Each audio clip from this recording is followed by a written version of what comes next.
And welcome back. We're going to take a quick break from learning JavaScript syntax to show you how JavaScript gets implemented in the browser. We're going to go back to this image that we've seen many times before in this course.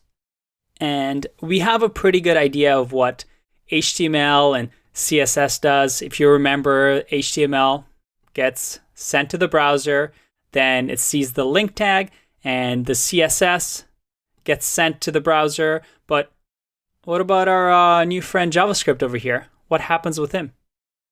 Well, in this video, we're going to learn exactly that. So I have over here an index.html file. I'm going to open it with Google Chrome. It's completely empty now.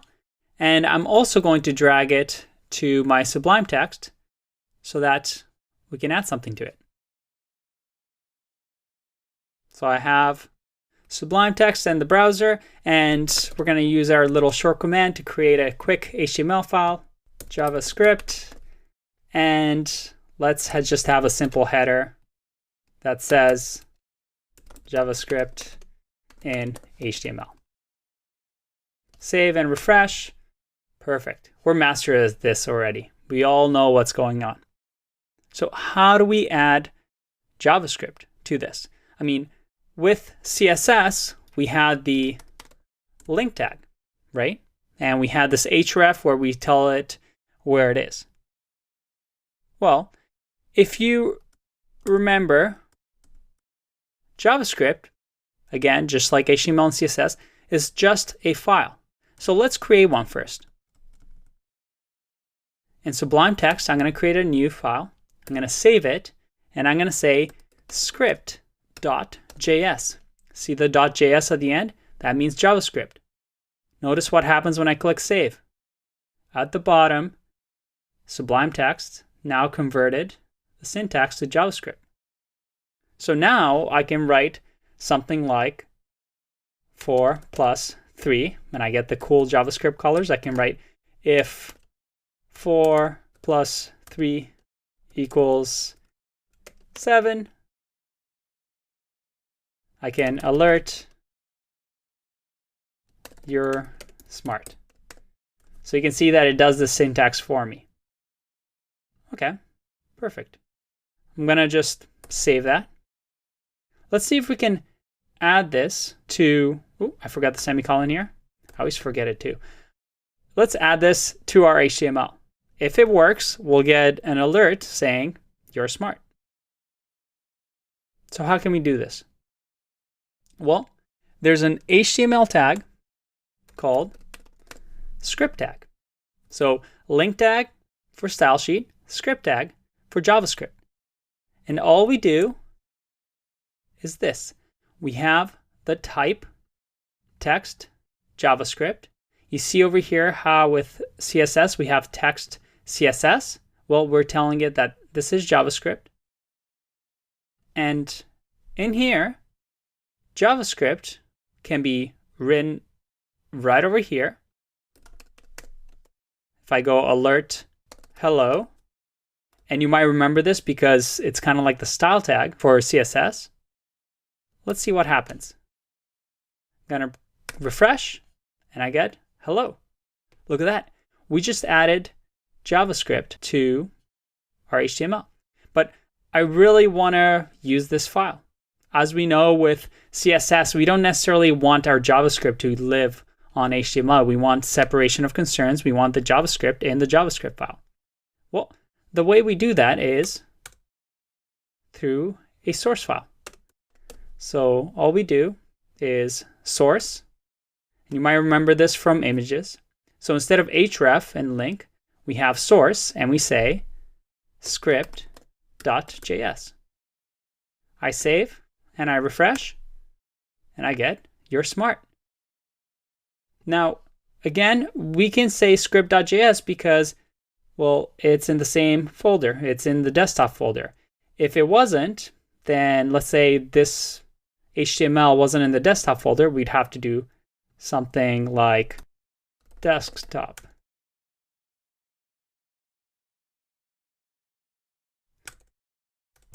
Okay.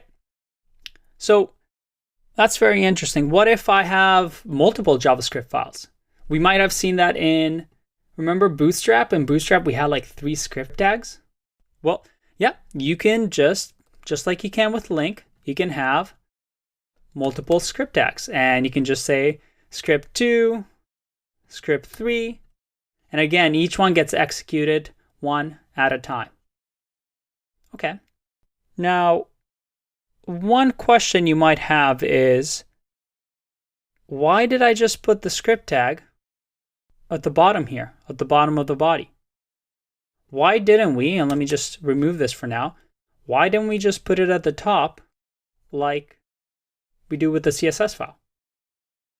Well, let me show you something. Let's put it up here. Let's see what happens. I'm going to refresh. Okay, I get you're smart. I don't know if you saw that. Did you see the JavaScript go?